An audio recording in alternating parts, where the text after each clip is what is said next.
Danielle, you don't do these crazy full body workouts. You have to allow each muscle to recover. She's like, so we do shoulders one day, we do back one day, we do legs one day. I'm like, she's like, so you can work it every day, but you're not like killing your body. She's like, this allows for the inflammation to go down. This allows you to grow and recover. She's like, recovery is a huge process in growing. And I was like, oh my God. So I had been doing all these crazy like HIIT workouts up until I met my trainer. And she's like, you're overtraining and you're not eating enough. And I was like, yeah, I always feel like shitty. She's like, yeah, you're overtraining and not eating enough. Your body's not recovering. I'm like, okay.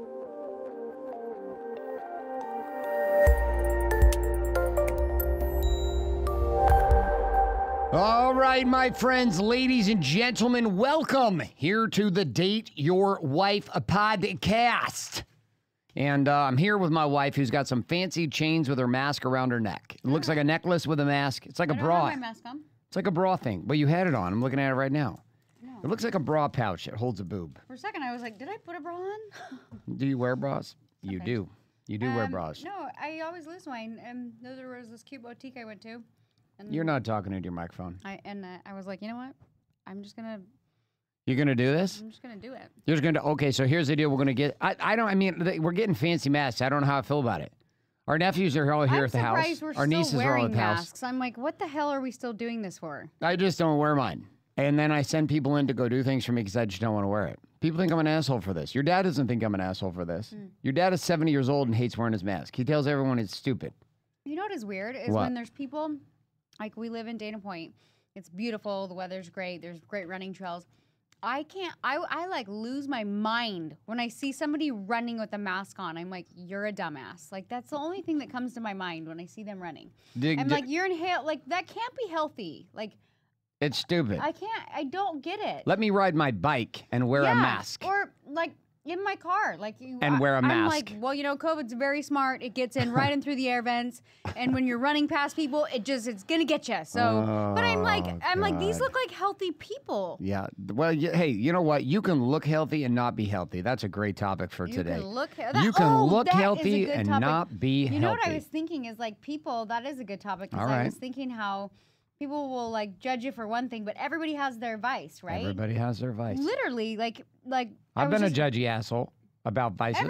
Everybody's a judgy asshole at one point or another. So, what vice do I have that you're a judgy asshole about? What vice do you have? Yeah, what do I do that has you be a little judgy? I don't know. It doesn't seem like that happens anymore. I would say you've kind of gotten into my husband is amazing. I'm going to I'll throw myself under the bus. All right, go for it. Got really into fitness this last year. And Can we talk about how much you've grown your ass? Because it's incredible. All right, continue. Stay on topic. Well, you said I grew fitness, and all I was thinking about was last night lingerie. I realize it's like you trade one thing for another. But what I was thinking is, let's just think about coffee. Like I was drinking coffee, and then weirdly I only took up coffee when I was pregnant because I gave up energy drinks, but then I drank coffee. But then when I was going through my fitness thing, I'm like, I'm not going to drink coffee. I'm going to drink pre-workout. And the other day, my pre-workout spilled on not the other day, like a month ago, it spilled on my stairs. Like we got this brand new house, like marble, beautiful floors everywhere. And I spilled my pre-workout and I'm like, oh, whatever. I go to grab a towel, I go to wipe it up. And I'm like, I wiped it up. I don't remember. You left it there for but like 20 minutes. You thought it was dog pee because you're like, it's ruining the tiles. And I come over, I'm like, oh my gosh, that like stripped the finish on the marble. And that's what I was thinking. I was like, what is that doing to my stomach lining? I was like, oh my God. Like, so then I was like, the other day I was like, I'm going back to coffee. I'm like, I was like literally like, so did you really? Because I just saw a new pre-workout show up at the house. Well, I ordered that before I thought about it. But so no, here's the thing. Look what you're talking about, though. Like, is coffee bad? Is energy drinks bad? Is pre-work bad? You just swap things. Right. But here's what's so funny is my mom is the one that's like, that noticed it and was like, I wonder what that's doing to your stomach lining. She's like, unfortunately, because she goes, you can get a marble guy to come in and like refinish that. And he's like, she's like, unfortunately, I don't think they can do that to your stomach lining. Ha ha ha. And I'm like thinking like, Mom, you drink like 4 gallons of Diet Coke every day. I know. And so I'm like, come on. And so that's what I was thinking. I'm like, people are so funny that they'll judge you for one thing, but then they like eat like shit, or they drink 4 gallons of Diet Coke, or they don't work out, and you're like, well, are you judging me right now? Well, listen, I come from a family of Mormons, right? Mm-hmm. So we were both raised in Mormonism, and the coffee is not a thing. Oh, and you know what drives me nuts? Yeah, okay, go for it. And it's really popular in Orange County too, is pills. prescription pills. Like, yeah, we don't do that. I've never done any kind of prescription pills, nor do I care. But it's so funny because people are like, oh, you drink? And I'm like, wait, you're on like 6 different prescriptions. Yeah. Like, yeah, I drink. You should have a glass of wine You instead. should probably just drink because I'm not sure if what you do is any different than what I do. So this happens across the board. I mean, listen, my dad will tell you to this day, he has never had a drop of alcohol. But he's been 50 pounds overweight consistently throughout his life. But here's the thing he will do. Is that he will, I remember this when we were kids. My dad would carve out the inside of these mega mugs. They were like 80 ounces of liquid. And then he would go to the Flying J gas station and he would fill these up like 2-3 times a day. So he would drink like 200 ounces of Diet Coke, but had never put his mouth on a bottle of beer in his life. And I sit there and I look at that and I was like, I'm super judgy about the weight thing. I've really struggled with judging people who are not fit. I could say a natural thing for me to be judgmental about that. And I think it's my own paranoia about being overweight and having a body that doesn't work because I'm so committed to what I do with my body. I'm very judgy about it. Have you ever had a problem with your weight? Be honest. Yeah, I did. Right when we first got married, I stopped working out. I drank ice cream ate ice cream every night, and I got fat.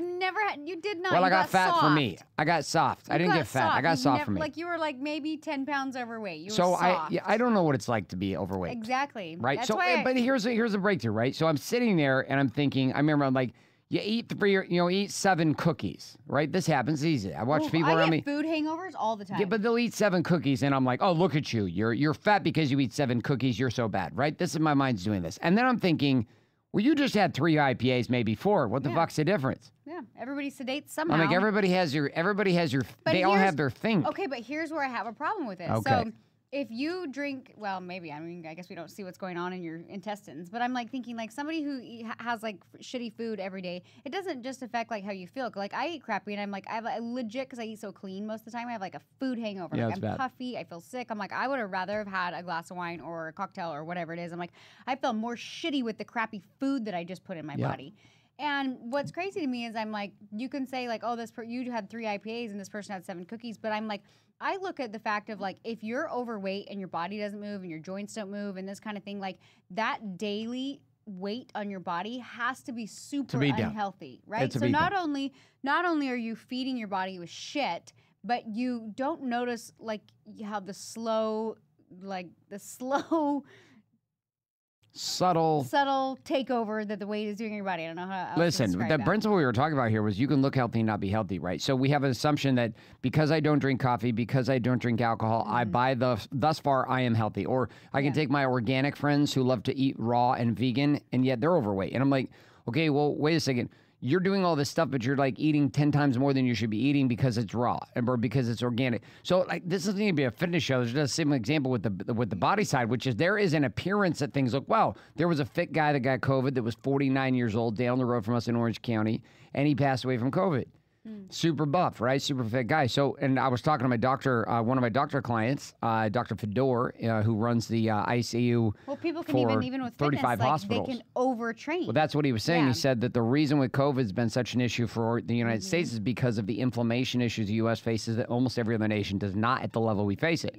He's all because of obesity at one end. He's like, but there's another end too, which is an increase of stress and overtraining. He's like, you could take somebody, he's like, we can take a body of somebody sitting in the ICU that has COVID who's obese and they look a certain way because of inflammation, right? COVID is an accelerator and inflammatory. It inflames the lungs. It inflames the internal organs. And when this thing's all inflamed, it basically crushes your lungs. You have nowhere to go, right? Your internal cavity just collapses on itself. Well, this can happen when you're super lean too.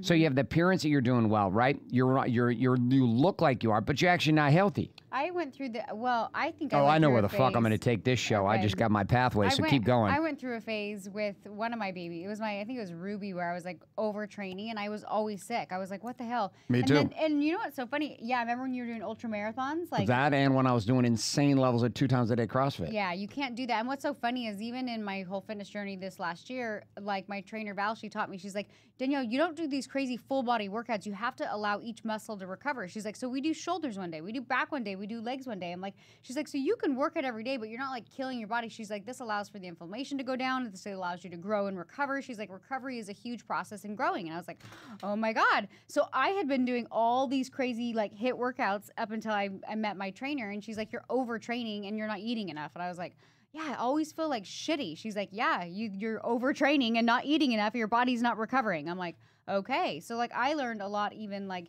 through my whole process. Oh, we're for sure not sounding like we're in our 20s with this show.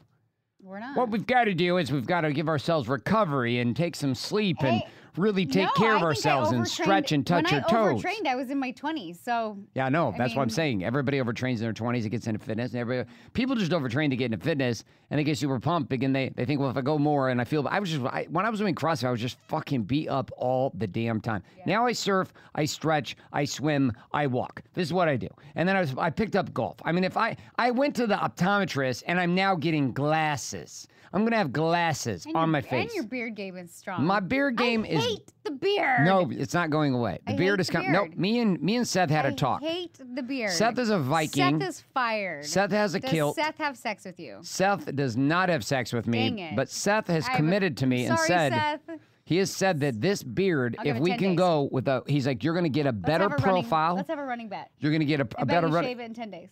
No, I'm not shaving it in 10 days. I thought you were... The only way you're going to do that, it's such an unfair advantage. That's because you're like, oh, we'll cut you off sexually. And if you want it, or you'll come out and try to tease me with a nipple and say, shave it off. Or you'll get a dumb idea while you're drinking tequila that we should dye my hair. I will not. And my eyebrows. I don't use sex as You power. will never dye my eyebrows again. That was the worst idea I've ever had. Remember when you dyed my beard and my eyebrows and you were drinking? That was the worst night. It was like having your daughter paint makeup on your face. That was funny. It was, except for I looked like an idiot. Until you woke up the next morning. And I was like, what the fuck is wrong with this guy? Don't paint beards and drink at the same time. All right, so we're coming back to our point here. You can look healthy, but you're not healthy. So the glasses, right? You look at me, you're like, oh, this guy's eyes look fine. No, they're not fine. They're not fine. They've slowly had some problems. So I can ignore what's going on or I can deal with it. Well, I've chosen to ignore it for about a year and a half. I was like, I'm going to ignore it. It's fine. It's fine. It's fine. I even went and got reading glasses like 3 months ago. Glasses. You would make fun of me about the glasses. Why are you saying it like that? I don't know. I like to say glasses. Glasses. I like to say the glasses. Huh. So I would wear the reading glasses last year and you would make fun of me. Because they weren't real glasses. Calling me four eyes. I can't stand it when people wear glasses just to look cool. I'm like, if those don't have a function, you look dumb. All right, I was wearing them to be cool at first. But you start wearing them on date day and you're like, does this turn you on? I'm like, it doesn't. Does it slightly turn you on? No, I wear glasses. If they were real what if I have to have real glasses? Function, I think it's weird to wear glasses if they don't have a function. Well, they are going to have a function because I literally can't see half the shit in the test. She told me I have astigmatism. My eyes are almonds. They're not actually golf balls. You know what? Your eyes lately, I think it's from the computer screen. They look a little bit glossy. Glossy. They're glossy. That's why I have to get glasses. No, like I remember one time you came home from work. I'm like, I thought I was high. I'm all, are you high? And you're like, no, this is what my eyes do after being in front of a computer screen all day. Ah, it's fucking horrible. I think I might need glasses too. I'll find myself like going to read something and I'm like holding it like far away and I'm like, oh no. Well, the doctor today told me that that in your 40s this starts to happen. I'm actually later in life. I'm still it's in my happening. 30s. No, I know, but she said there's a rising generation of women addicted to Instagram who are also having to get glasses when they're younger. She didn't say people addicted to Instagram need glasses later in life. You can get this girl some glasses so she can look at her Instagram. All right, so... I need glasses so I can shave your beard correctly. Is that what we're calling it now? Shave your beard correctly? I know where you're going with this. Anyway. All right, so we're going to go back to this. So look healthy, but not healthy, right? So let's get off the alcohol and all the pills and all the other shit we're talking about.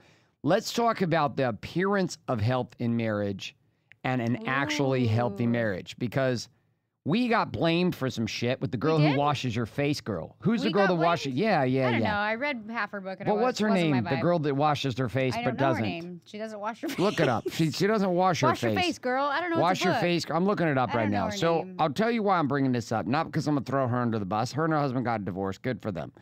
Right? Don't care. If you want to get divorced, girl, wash your face. What is her name? Her name is Rachel Hollis. Okay. Now, Rachel Hollis lives in Southern California, I believe.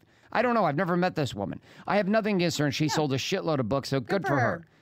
her and her husband were married, and her and her husband, I guess, did some posting. They post on Facebook a lot, and they run events together, right? So I had somebody come to my event and to Warrior here a couple months back that asked me the question, are you a real deal or are you just another Rachel Hollis? And I was like, well, A, I don't know who Rachel Hollis is. And he's like, the girl who washed your face. I was like, B, I've heard of that book, but I've never read it. My wife listened to it, was bored of it in 2 minutes and put it down. Again, not an indicator of whether or not it's good because, like, I don't know, hundreds of thousands of people buy this book. It's the number one New York Times bestseller. So her and her husband post a picture, and they train in their networks. They post a picture of them as a couple. Oh, my God, my best friend, blah, blah, blah, blah, blah, blah, blah, super candid, perfect lighting, blah, blah, blah, blah, blah. I don't know the story. I don't either, and I didn't see the photo. This guy is just relaying this to me that's coming in a Warrior. So he says, how do I trust that what you talk about in marriage is actually what's going on, or you're just going to be another Rachel Hollis that makes pretend that things are working and then get divorced? I feel like we're pretty transparent on our podcast. I believe we are too, but I'm saying like, and that's why I was kind of blown away. I was like, bro, have you not fucking watched anything that we do? Like, we're very open, and I'm very open as a trainer about my life and what's going on. So I don't know if this is even possible, but like, do you think that they're like when people are like, oh, they're happy, and then all of a sudden they got divorced, and you're like, whoa, I didn't see that coming. Do you think knew it was coming. No, I'm wondering, like, do they have moments of happiness, and it's not like it was ingenuine, like they had moments of happiness, and then they had a lot of hard times, and then all of a sudden it's just like we're done, and people only saw the happy moments, and they didn't see the other moments, because I think that there's key word here. People only saw the happy moments. I think I'm thinking of the phrase, like, don't air your dirty laundry. Like, we're very transparent, but we don't need to tell everybody everything, right? Like, there's certain things I'm like, no, that's for me and you to talk about. Like, we don't need to air this to the world. But we air 99% more than 99% of the couples. We do, but I'm just saying, like, it's not to say maybe the relationship wasn't good, but maybe they didn't want to share the bads. They didn't want to share the bads. Well, that's pretty much the storyline of everybody. Doesn't want to share the bads, just want to share the goods. But then I'm just saying, my point is, like, people just assume, like, oh, they're fake. And you're like, well, maybe they're not fake. But you didn't hear the rest of the story. Okay. So she posts a picture of her husband, my best friend, blah, blah, blah, blah, blah. In less than 2 weeks, posts another picture and says, we're asking for your prayers and your support at this hard time as me and my husband have decided to get divorced. And they just came to me. It's this principle of like, why are you being plastic to the public if there's shit going on? Okay, let me ask you this then. Because like everybody has shit going on, but I get tired of watching couples pretend they're healthy when they're not fucking healthy. I get tired of plastic people in Orange County and around the world being, hey, our marriage is so good. And then I'm talking to the guys like after the fact, or I'm at a cocktail party, or I'm sitting in a social event, and I deal with 50,000 plus men on this topic, by the way. So I've dealt with 50,000 plus marriages. I get it. Most people in marriage are not happy. Really? Yeah. At least the people that come to Warrior. Makes sense because they come to Warrior because they're not happy. If they were happy, they'd probably go somewhere else. They'd probably read Girl Wash Your Face. Probably what they do. Because they're happy. Until she gets divorced and is pulling the flippy-floppy, and then they're not happy, and then they end up at Warrior. That's how it all happened. I feel like your message, though, with Warrior, yeah, it does, because we went through so much hard times, and kind of like, I feel like we're pretty solid now, but I think people, they're like, oh, Garrett, like they relate to your story, so they're hoping to like turn things around maybe. Well, I mean, the piece I'm getting at here is this. You can make pretend you have a healthy marriage, but until you get with the reality that your marriage is not healthy and you work on what's not healthy, nothing is going to change. So there's this idea that somehow I can keep being the plastic happy clappy picture on Facebook, Instagram, social media. We're so happy. We're so happy. I do everything I possibly can to offset the perfection on your Instagram page.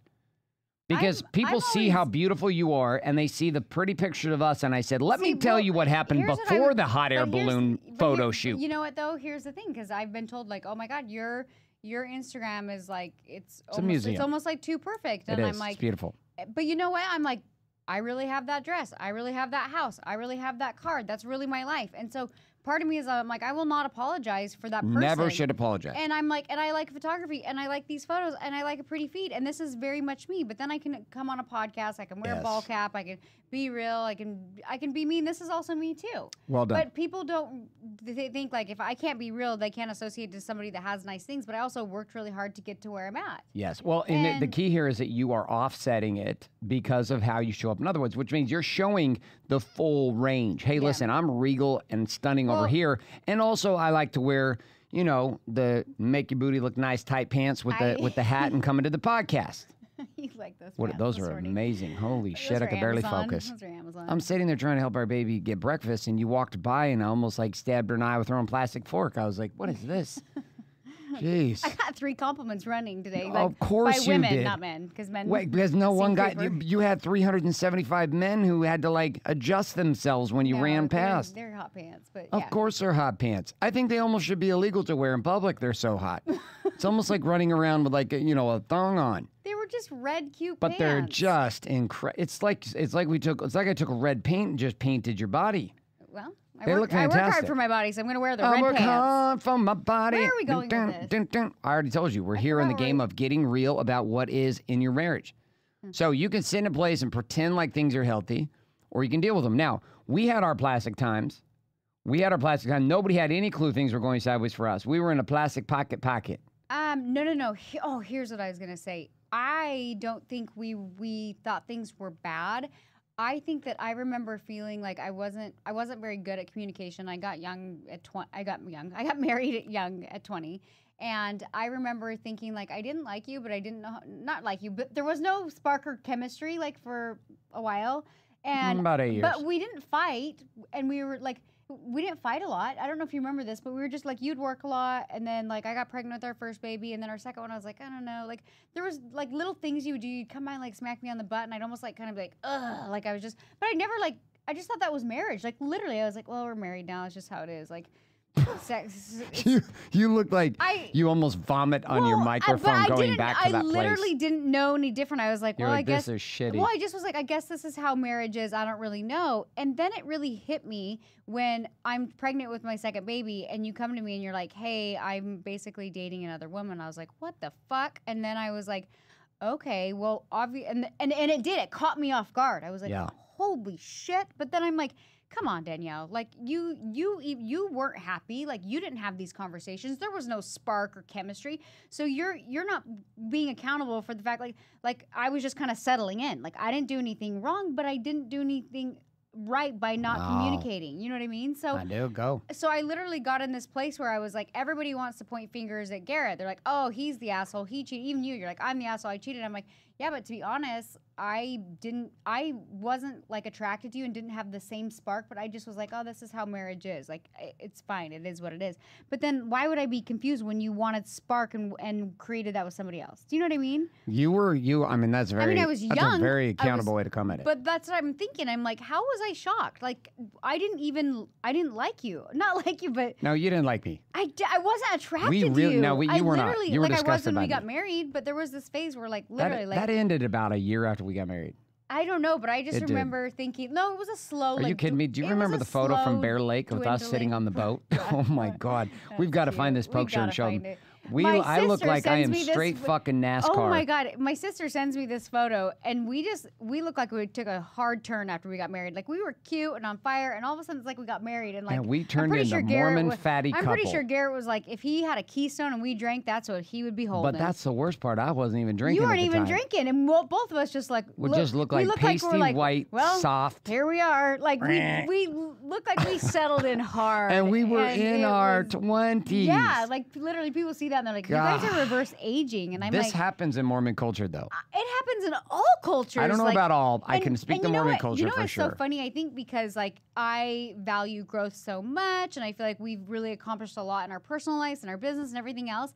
Now, when I see people that I haven't seen in 10 years and they still look the same, but maybe like a little bigger, or whatever it is, but like their hair almost like got worse and like they didn't maintain well, and I'm like, but I don't even think they see it. They do not.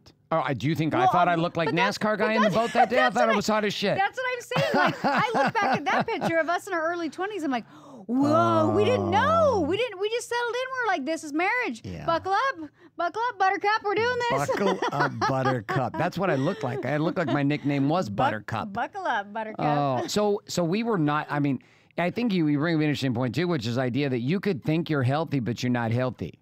Like if all you're surrounded by is people who operate a certain way in marriage, and all those people operate a certain way, you may think, hey, I'm healthy.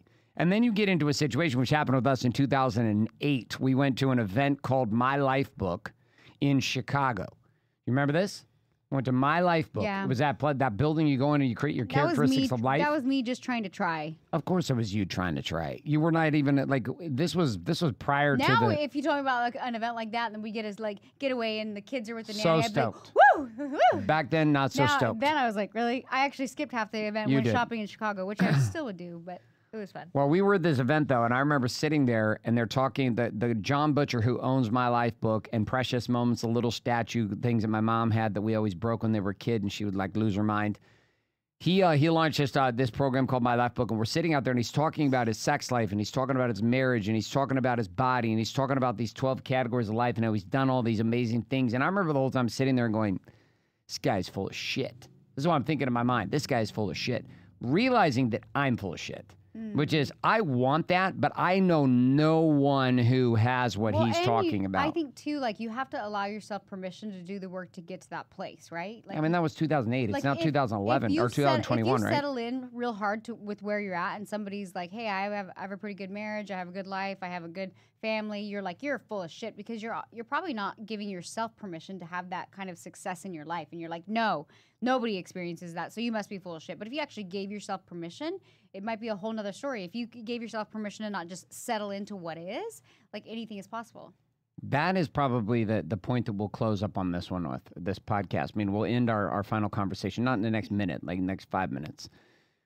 If you step into and just assume that your relationship is unhealthy, compared to, are you ready?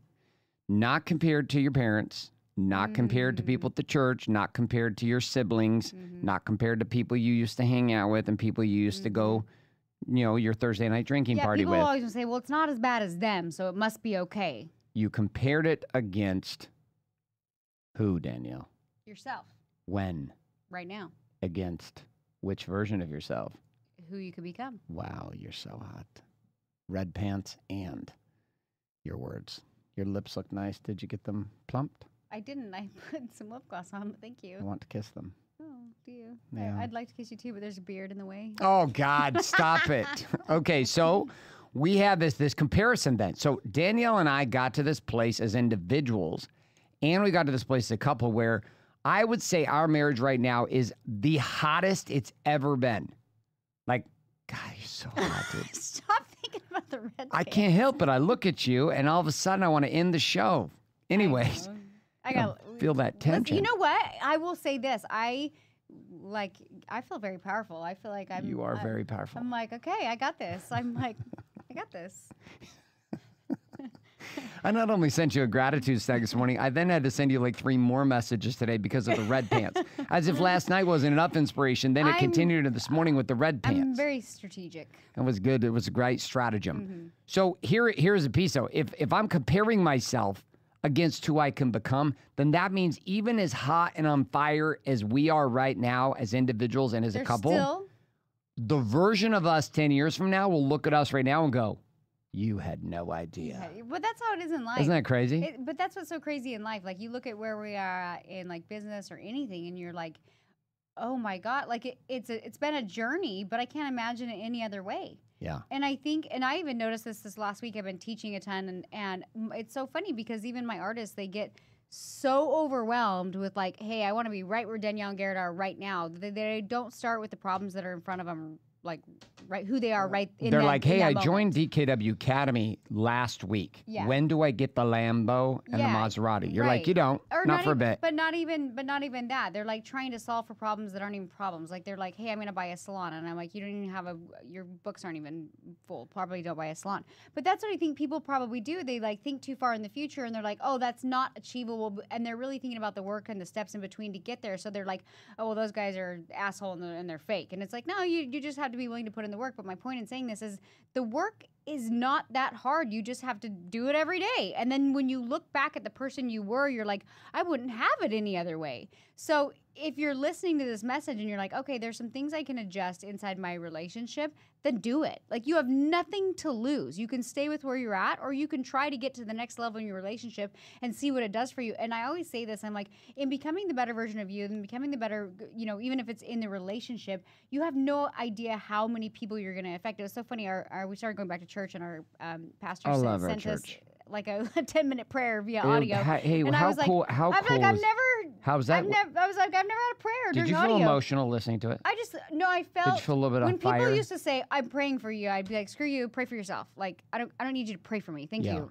You But don't need to save me. Was you my don't need to thought save me. back Yeah, in the day. but now, like, I now when people are like, "Let's pray for you," I feel like their intention is so good, and that's what I focus on. Pastor Mark is just incredible. But yeah, no. Even the reason I was bringing that up is like in his prayer, he was like, you and Garrett as a unit together will do so much for your family, and this and this and this. And I was like, and I'm like, I believe that. So even in strengthening your relationships, you don't realize the effect that you have on other people's relationships, or even your kids, or everybody around you. And so I always think of it as like growing is not just about you. Yes, it's so very fulfilling and rewarding for you.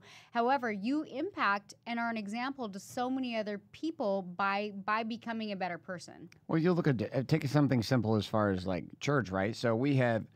It's like we started going to Ocean Church like 3 months ago here in Orange County. If you're in Orange County, check it out, or on live stream, you can check it out on Sundays. We'll go back and watch the replays. Pastor Mark and Pastor Rochelle are like incredible people, and the community is just insane. And there's a ton of warrior people that go there. And we were. If you had told me a year ago that you would be sitting under a tent with me, with your hands up in the air, doing some praise, and telling me you feel the power of God in you. If you told me that was the case, if you told me my daughter, who is 14, would be asking, now given her boyfriend is in the youth group, so I understand, but she's coming back and talking to me about her youth pastor who's praying over her, and she's feeling all this warmth inside, and she's like getting emotional talking with me about. If you told me my son is starting to get excited about this, like my whole family would be doing this, there's no way I would have believed this. Yet I know our marriage and our family has taken a step up in our relationship and our connection and our love because we're doing this. Yeah, I feel like, I feel way better. Do you feel way better? I feel lighter. I don't know how to I feel describe a lot it. lighter. I feel alive. Seriously, right? I do. No, I do. always I feel been very much a lot I've always lighter. been very like goal driven, and like I feel like I'm very much like connected, I would say. Yeah. But I was connected, but I felt like something was missing, and I was the only way I can describe it is I was starting to feel worldly and heavy. And to me, I was like, I think I need more light. And I know this isn't like a religious podcast or whatever, but I need more God in my life. I need something. I need more light. And so I kind of was like, I need a pattern interrupt. And we started going to church, and I was like, oh, this is pretty good. And every week I'm like, oh, this is really good. So to the point that you went when I wasn't even here. I know. I was and like, I got went, the and kids you weren't and even went, here. and yeah, so it's been Right? good. So I don't know. I think you kind of have to like listen to, you got to like listen to your, I call it my higher voice. Well, here's the reality. Look at the timing of this. We'd moved into the new, Warrior DKW Castle, and we were excited to be in our new home. I honestly, with that house, I swear, like it wasn't like a small leap. It was a pretty big leap for us. And I thought that with the last house, and then this one is like an even bigger leap. And it went so smoothly, and we just recently, like, even we bought it with owning two homes at once. And I was like, oh my God. And then our last house just sold, and everything has been like just puzzles clicking. And I'm like, to me, I'm like, okay, God, I'll be your messenger. What do you want me to do? And so I feel like it's like, Danielle, you are given this because I know how powerful you are. I know how powerful Garrett are. I know how powerful you guys can be as a unit. And so I feel like I'm being rewarded for listening, and I'm like, cool. I'll be your beacon. I'll be your voice. I'll continue to live my purpose and do what I know I can do. And to me, I'm like, I look at it as like, well, I think we are probably a very powerful couple, and things are aligning to really to just continue to do what we do. I think what's aligning is that you and I are aligning with God. Like there's a power, like we've always both been connected, and we've had our experiences with it, but there's a deliberate and conscious effort that we are seeing immediate response from like life in the universe and like God. I feel a softness. Like I literally feel a softness. And like I said, I was starting to feel hard and worldly and worn a little bit. Yeah. And it's so weird, even like down to like, I've noticed even my language is kind of softening a little bit. Me too. And yeah, and I'm like, okay, like it's weird. It's not weird. It's cool. I had a weird experience. I was sitting in the training room, and I was like writing email copy on the iPad which I'm going to read some of it here in a I was second. like, what you got on your notes there? And I looked up the word "do the fucking work." You know, I like this statement, but I'm like, do we need "do the fucking work" on the wall? And I was like, what is happening to me? So here's I'm gonna read you something that's part of my general's tent message, and then we'll kind of wrap up today's show. So the title of this is, so this goes out every weekend and to my student base inside of Wake Up Warrior. If you're interested in that, if you haven't figured that out or hadn't participated, I encourage you to go check it out, wakeupwarriorchallenge.com, which is the entry point to Wake Up Warrior. Great place. Massive opportunities we have right now with Warrior inside and outside of the challenge to be able to empower men and women with the tools to be able to find themselves, but also how to find each other, and ultimately how to explode your life in what we call having it all across body, being, balance, and business. So if that's you, you're stuck, or you just want it more, check it out, wakeupwarriorchallenge.com. So I'm going to read part of this. Ready? I'm ready. Okay, subject line is, are you willing to submit? Now, I'm writing this, at the time I'm recording this show, it's actually the day before Easter, 2 days before Easter, but I'm writing it as if it's that morning because I already know what's going on. So here we go. My house is full of Christians this morning. My in-laws, my brother-in-laws, my sister-in-laws, my nieces, my nephews. But for me, am I a Christian? In 2009, I left the Mormon church, not because the religion was wrong or broken, but because I felt the voice inside of me calling me to take on a journey of awakening. It was one of the hardest things I've ever done. For regular non-denominational churches, leaving the church is not an issue. But leaving a very intense orthodoxy is painful because everything about your life is interwoven into and around the church.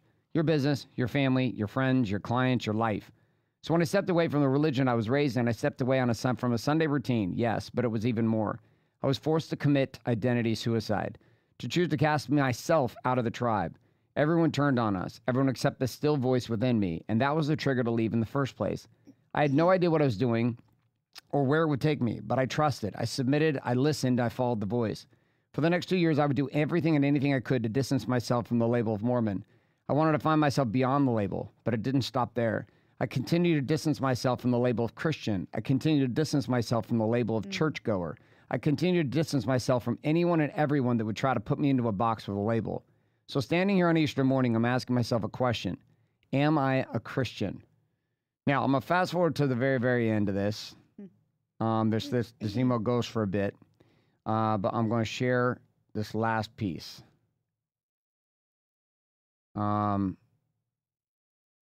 When I walked away, there's a whole bunch I skipped, but here we go. When I walked away from the Mormon church, I walked away from the labels of Mormon, Christian, and religion, and wrapped Christ up into a simple word, the voice. But now it is evident to me that the voice is and has been for me the entire time. For the last 12 years, I have been forged as a king in Christ. I had no idea it was happening. I could not have planned it, but what I can tell you on this Easter Sunday, as my kids get their favorite dress on and my wife and her sister do the same, I'm sitting here typing this to you with one simple truth in my heart. The truth I've submitted to, with no exception, Christ is king. I am a king in Christ, and he lives. It's kind of emotional for me to share that. I think it's because you've gotten to a place where you're accepting Christ back into your life. Yeah. And it is hard being raised in a very strict, like I would say, like Catholics, Mormons, like that Orthodox religion. It's hard. It's an identity. It's not just like, hey, let's get up and go to church. Like when you walk away, like, and I've shared this on other podcasts, like in the Mormon world, like if you walk away, like you don't go to the highest kingdom in heaven. Like Yeah, you don't like get to be with your family. You go to hell forever. You don't go to hell, but like the Mormon world believes in like there's kingdoms to heaven. And if you walk away from the religion, then you don't get to be with your family and your friends and everybody that's going to the highest kingdom. And I was like, just in my gut, I'm like, I don't believe if you're doing that checklist that's actually going to get you to the highest kingdom. I don't. And I was like, I can't submit to that. And so and then I think we kind of like took a 180 and we were kind of very like anti. We were anti. We were I agree, even to the point anti-religion, where, anti-church. Yeah, because we were like, don't put us. I was like, I was like, don't put me in a box. Like you can't put me in a box. But as strange as that sounds, I always felt very in tune, right? Yeah, like, me too. And I trusted myself, and that's why I'm always like, I call her my higher self. And I genuinely still believe that at some level, it's like literally my higher consciousness that's like kind of helping guide me. You know what I mean? But it's just crazy. I feel like we're at this place where it was time. You know what I mean? It was like, okay. I do. I feel it. It's just like, and it's taken me 18 months through stacking. I mean, I have hundreds of stacks that allude to this, just a slow chipping away.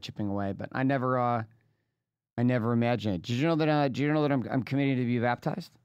But I don't know when, and it's not going to be like You're a gonna formal. do that, huh? Yeah, but it's going to be my own thing. I'm not going to do it on church at the parking lot in the swimming pool. That'd be weird. Like, I'm either going to do it, I think I'm going to do it twice. I think you're going to do it in the ocean. I am. Once in the ocean and once in the mountains, in the lake. And I already had the people I've selected to do it. I'm sure you do. I'm not there yet. You don't have to be. I don't need you to be there. I just know that I got there. I didn't know I was going to be there. If you'd asked me 3 months ago, would I be here? I was like, no. If you'd asked me 3 months ago, I'd be saying this? No. If you asked me 3 months ago, if I'd be ending with prayer at the end of all of our trainings on Tuesdays. You do? Every single time. And guess who else does? Our young men, Parker and Sammy, who run our teen program. They all end with prayer together too, and the kids say it's amazing. Some people don't like it. I'm like, listen, if you don't like it, people don't like it if it feels gaudy or religion-ishy. And I get that because I was the guy that was like, don't bring that shit up in my world. Yeah, I get it. I hated it. So isn't that crazy? I became the thing I hated. Wow, that's all right. Welcome to Date Your Wife. We're out of here. Hopefully you're healthy and having a great week. Hope you enjoy your Easter weekend. And if you're listening to this after the Easter weekend, hope you have a great time. Regardless of what you did, you can check out more and learn more at wakeupwarriorchallenge.com. If you want to follow more of Danielle, you can always hit her up on Instagram, IG, on the old IG with the handle Danielle K. White, or you can check her out at dkwstyling.com. That's all we got for you this week. We'll see you guys next week. We're out.